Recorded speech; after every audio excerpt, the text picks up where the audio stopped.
Hi hello నమస్తే welcome back to my channel. Today vlog వచ్చేసండి paneer masala curry.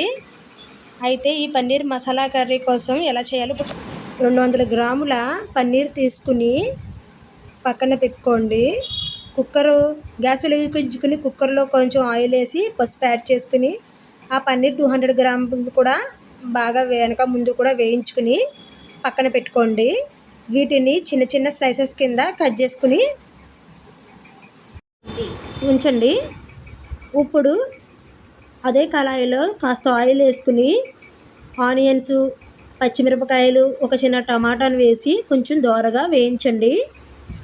ఈ దోరగా వేయించి వీటిని మిక్సీ చేసుకోవాలి. ఒక మిక్సీ జార్లో ధనియాలు, కొద్దిగా జీలకర్ర, 3 లవంగాలు, చిన్న చెక్క, ఒక చిన్న ఎల్లుల్లిపాయ తీసుకుని అందులో ఈ వేయించుకున్న ఆనియన్స్ని యాడ్ చేసుకోవాలి. ఇలా యాడ్ చేసుకున్న అన్నీ కలిపి మెత్తగా పేస్ట్లా చేసుకోవాలి. చూసారు కదండి. ఇప్పుడు గ్యాస్ వెలిగించుకుని ఆయిల్ వేసుకుని 2 పచ్చిమిరపకాయలు చిన్న చిన్న ముక్కల కింద చేసుకుని ఈ ఆనియన్ పేస్ట్ కూడా యాడ్ చేసుకోవాలి. దీనిని పచ్చివాసన పోయే వరకు బాగా వేయించుకోవాలి.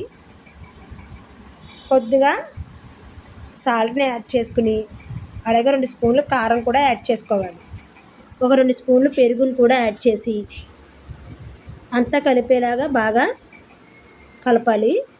ఒక 2 మినిట్స్ అయిన తర్వాత వాటర్ని కూడా యాడ్ చేసుకోవాలి.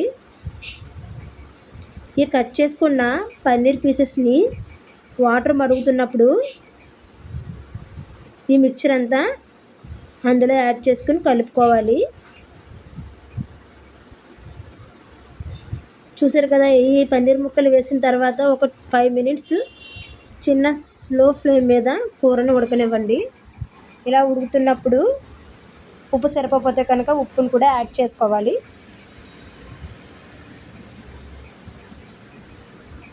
ఒక 5 మినిట్స్ అయిన తర్వాత కూర దింపేటప్పుడు కొంచెం కొత్తిమీర అయినా కరివేపాకును కూడా యాడ్ చేసుకోవచ్చు. అది మన ఇష్టం. అంతేనండి, కూర అయితే రెడీ అయిపోయింది. దీన్ని బిర్యానీలోకైనా చపాతీలోకైనా చాలా బాగుంటుంది. మీరు కూడా ట్రై చేయండి.